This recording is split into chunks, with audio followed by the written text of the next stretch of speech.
रासायनिक अभिक्रियाएं एवं समीकरण। चैप्टर नंबर 1 है कक्षा 10 के लिए। रासायनिक अभिक्रिया क्या होती है? दो या दो से अधिक पदार्थ मिलकर एक या एक से अधिक नए गुणधर्म वाले पदार्थों का निर्माण करते हैं, वो उन्हें रासायनिक अभिक्रिया कहते हैं। दो या दो से अधिक पदार्थ मिलकर एक या एक से अधिक नए गुणधर्म वाले पदार्थों का निर्माण करते हैं। एग्जाम्पल्स के लिए यहाँ पे देखते हैं, मैग्नीशियम क्या है? सॉलिड। ऑक्सीजन गैस के साथ रिएक्शन होती है तो क्या बन रहा है? Magnesium oxide. और H2 गैस दूसरा एग्जाम्पल है। H2 गैस का ऑक्सीजन के साथ रिएक्शन पर H2O बनता है। ये क्या है? नए गुणधर्म वाला पदार्थ। यहाँ पे गैस थी दोनों और यहाँ पे लिक्विड बना है, तो ये रासायनिक अभिक्रिया इसे कहते हैं। रासायनिक अभिक्रिया में क्या होता है कि अवस्था में परिवर्तन होता है, जैसे गैस का लिक्विड में हो गया, और अवस्था में परिवर्तन, और रंग में भी परिवर्तन होता है, तापमान में परिवर्तन होता है, गैस का उत्सर्जन होता है। अब फिर इसमें दो सबसे इम्पोर्टेंट होता है, अभिकारक और उत्पाद। अभिकारक और उत्पाद ऐसे पदार्थ जो रासायनिक अभिक्रिया में हिस्सा लेते हैं, उन्हें तीर के निशान के बाईं ओर लिखा जाता है। वो क्या कहलाते हैं? अभिकारक कहलाते हैं। और उत्पाद ऐसे पदार्थ जिनका निर्माण रासायनिक अभिक्रिया में होता है, वे तीर के दाएं ओर लिखे जाते हैं। एग्जाम्पल्स के लिए यहाँ पे H2 और O2 मिलके H2O बना रहे हैं, तो ये बाएं साइड वाले क्या हैं? अभिकारक हैं, और ये उत्पाद है।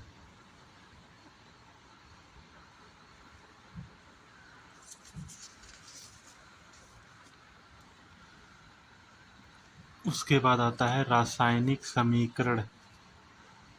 रासायनिक समीकरण क्या होता है? रासायनिक अभिक्रिया को संक्षेप में यौगिक के सूत्रों से प्रकट करना रासायनिक समीकरण कहलाता है। उदाहरण के लिए मैग्नीशियम रिबन का वायु यानी ऑक्सीजन में दहन करने पर मैग्नीशियम ऑक्साइड बनता है, तो उसको हम क्या लिख रहे हैं? Magnesium plus oxygen O2 MgO, magnesium का ऑक्साइड। ये सूत्रों में ही लिखना, ये क्या है? रासायनिक समीकरण।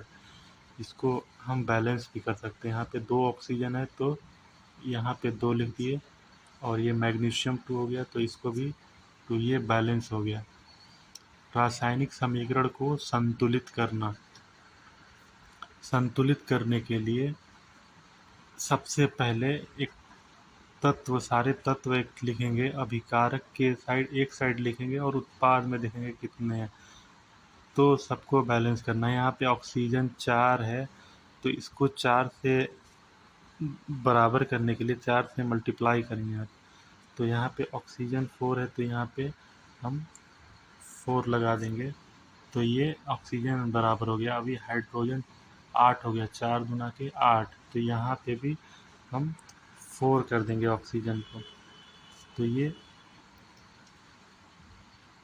हाइड्रोजन भी बराबर हो गया। अभी आयरन कितना है हमारा? आयरन यहाँ पे 3 है तो इसको हम यहाँ पे 3 लगा देंगे, तो ये हमारा आयरन भी बराबर हो गया। तो इस तरीके से रासायनिक समीकरण को संतुलित करते हैं।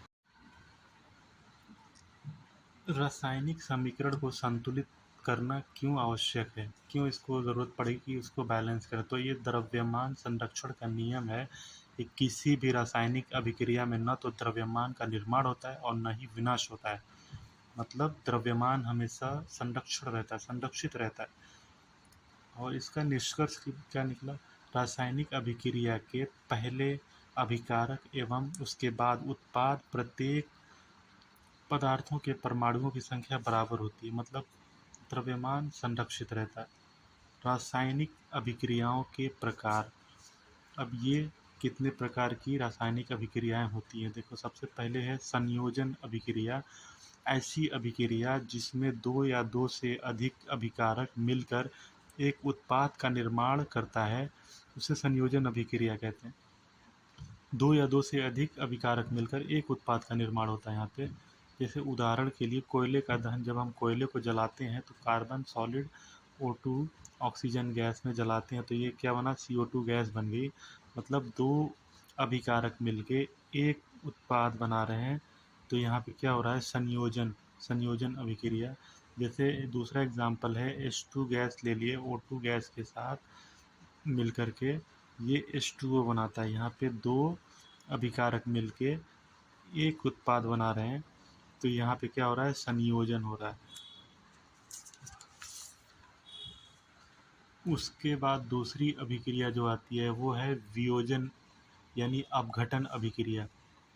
अपघटन का मतलब ही है टूटना। एक अभिकारक टूटकर दो या दो से अधिक उत्पाद बनाता है, उसे क्या कहेंगे, अपघटन अभिक्रिया या वियोजन अभिक्रिया। एकल अभिकर्मक टूटकर छोटे छोटे उत्पाद प्रदान करता है, यह वियोजन अभिक्रिया कहलाती है। उदाहरण के लिए यहाँ पे फेरस सल्फेट को जब हम उष्मा देते हैं, उसको हीट देते हैं, तो ये क्या बनता है, ferric oxide Fe2O3 ferric oxide. और यहाँ पे सल्फर डाइऑक्साइड गैस और सल्फर ट्राईऑक्साइड गैस ये बनती है। और दूसरा एग्जाम्पल है इसका, जब लेड नाइट्रेट को गर्म करते हैं, इसको उष्मा देते हैं, तो ये क्या बनाता है, लेड ऑक्साइड में अपघटित होता है और NO2 गैस में और O2 गैस में अपघटित होता है। यहाँ पे क्या हो रहा है, एक अभिकारक दो या दो से अधिक उत्पाद बना रहा है अपघटित होकर, तो ये क्या कहलाती है, ये वियोजन अभिक्रिया कहलाती है। उसके बाद विस्थापन अभिक्रिया। विस्थापन अभिक्रिया क्या होती है, ये अभिक्रिया में अधिक क्रियाशील तत्व कम क्रियाशील तत्व को उसके यौगिक से विस्थापित कर देता है।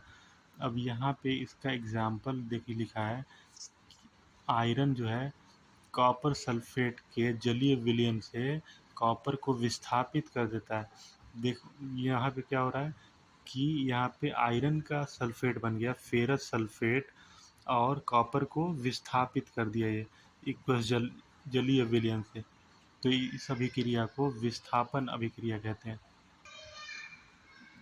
उसके बाद आता है द्विविस्थापन अभिक्रिया। यहाँ पे नाम ही से पता चल रहा है कि दो जगह पे विस्थापन होगा। वे अभिक्रिया जिनमें आयनों का आदान प्रदान होता है द्विविस्थापन अभिक्रिया कहलाती है।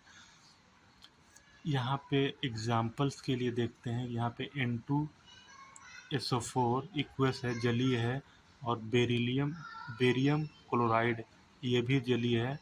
इसमें क्या हो रहा है कि बेरियम का सल्फेट के साथ बेरियम सल्फेट बन रहा है और सोडियम क्लोराइड बन रहा है। सोडियम का इसके क्लोराइड से जलीय विलयन बन रहा है, सोडियम क्लोराइड। तो यहाँ पे क्या हो रहा है कि दोनों आयनों का विस्थापन हो रहा है, आदान प्रदान हो रहा है, तो इसे द्विविस्थापन अभिक्रिया कहेंगे। उसके बाद आता है उपचयन और अपचयन। उपचयन क्या होता है कि पदार्थ में ऑक्सीजन की वृद्धि होना या हाइड्रोजन की कमी होना, वो क्या कहलाएगा, उपचयन। जैसे यहाँ पे कॉपर है, कॉपर का ऑक्सीजन के साथ रिएक्शन हुआ तो ये कॉपर ऑक्साइड बन गया, मतलब कॉपर में ऑक्सीजन की वृद्धि हुई, मतलब उपचयन हुआ ये। उसके बाद अपचयन, पदार्थ में हाइड्रोजन की कमी या ऑक्सीजन, पदार्थ में हाइड्रोजन की वृद्धि या ऑक्सीजन की कमी, ये अपचयन कहलाता है। यहाँ पे कॉपर सल्फेट, कॉपर ऑक्साइड है, उसमें क्या हो रहा है, कॉपर के ऑक्सीजन की कमी हो रही है, तो ये अपचयन हो रहा है। ये क्या हो रहा है, अपचयन, ऑक्सीजन की कमी हुई मतलब अपचयन हो रहा है। एक होता है उपचयन अपचयन अभिक्रिया यानी कि रेडॉक्स अभिक्रिया। इसको रेडॉक्स अभिक्रिया, ऐसी अभिक्रिया जिसमें अपचयन और उपचयन दोनों होता है, उस अभिक्रिया को क्या कहते हैं, रेडॉक्स अभिक्रिया। यहाँ पे कॉपर ऑक्साइड का अपचयन हो रहा है, यहाँ से ऑक्सीजन की कमी हो रही है, और यहाँ पे क्या H2 में ऑक्सीजन की वृद्धि हो रही है, ये उपचयन हो रहा है। एक ही अभिक्रिया में अपचयन उपचयन दोनों होता है, वो ऐसी अभिक्रिया को रेडॉक्स अभिक्रिया कहते हैं।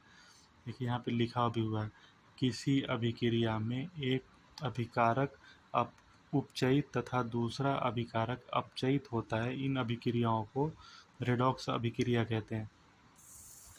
उसके बाद रासायनिक अभिक्रिया के प्रकार। तापमान के आधार पर दो प्रकार की रासायनिक अभिक्रिया होती हैं। एक ऊष्माक्षेपी अभिक्रिया, जिन अभिक्रियाओं में उत्पाद के निर्माण के साथ साथ ऊष्मा का भी उत्सर्जन होता है, ऊष्माक्षेपी अभिक्रिया कहलाती है। प्राकृतिक गैस का दहन करें अगर CH4 का ऑक्सीजन में, तो यहाँ पे क्या हो रहा है, कार्बन डाइऑक्साइड गैस बन रही है, जल बन रहा है H2O, और साथ में ऊष्मा भी निकलती है यहाँ पे। तो ये क्या हो रहा है, ऊष्माक्षेपी अभिक्रिया इसे कहेंगे। ऐसी अभिक्रिया जहाँ पे ऊष्मा भी निकलती है। और एक होता है ऊष्माशोषी अभिक्रिया, जिन अभिक्रियाओं में अभिकारकों को तोड़ने के लिए ऊष्मा, प्रकाश या विद्युत ऊर्जा की आवश्यकता होती है, ऐसी अभिक्रिया को क्या कहेंगे, ऊष्माशोषी अभिक्रिया। यानी कि यहाँ पे ऊष्मा की ज़रूरत पड़ रही है, यहाँ पे नाइट्रोजन गैस है और ऑक्सीजन गैस है, प्लस यहाँ पे ऊष्मा भी दे रहे हैं, हीट दे रहे हैं, तो ये क्या बन रहा है, 2NO में बन रहा है। यहाँ पे ऊष्मा की ज़रूरत है, तो ऊष्माशोषी अभिक्रिया इसको कहते हैं।